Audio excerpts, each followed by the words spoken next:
प्रतिनिधी अनिश शेख भिकन, मुंबई। मुंबईच्या एंटॉप हिल परिसरात ट्रॅफिक पोलिसांनी दाखवलेल्या सतर्कतेमुळे एका मोठ्या गुन्हेगारी कटाचा पर्दाफाश झाला आहे। काळ्या काचा असलेल्या एका संशयास्पद कारचा पाठलाग करून पोलिसांनी 2 गुंडांना अटक केली असून त्यांच्याकडून पिस्तूल आणि 8 जिवंत काडतुसे जप्त करण्यात आली आहेत।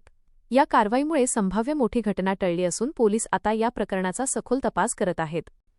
एंटॉप हिल ट्रॅफिक विभागाचे हेड कॉन्स्टेबल प्रभाकर पवार आणि कॉन्स्टेबल शरद अवाड हे ड्युटीवर असताना त्यांना एक संशयास्पद कार दिसली। या कारच्या काचा काळ्या होत्या, ज्यामुळे पोलिसांना संशय आला।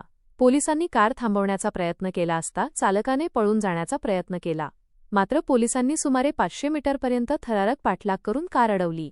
गाडीची झडती घेतली असता त्यामध्ये बेकायदेशीर पिस्तूल आणि काडतुसे आढळून आली। या घटनेची माहिती मिळताच जवळच असलेल्या वडाला ट्रक टर्मिनस पोलिसांनी तात्काळ घटनास्थळी धाव घेतली। पोलिसांनी कारमधील 2 आरोपींना ताब्यात घेतले असून एक आरोपी अंधाराचा फायदा घेऊन फरार झाला आहे। प्राथमिक माहितीनुसार अटक करण्यात आलेले आरोपी पुणे येथील रहिवासी आहेत। हे आरोपी कोणत्या टोळीशी संबंधित आहेत किंवा ते मुंबईत एखादी सुपारी किलिंग करण्यासाठी आले होते का, या दिशेने पोलिसांनी तपास सुरू केला आहे। ट्रॅफिक पोलीस आणि वडाला ट्रक टर्मिनस पोलिसांनी केलेल्या या संयुक्त कामगिरीचे सर्वत्र कौतुक होत आहे। फरार आरोपीचा शोध घेण्यासाठी पोलिसांनी विशेष पथके रवाना केली आहेत।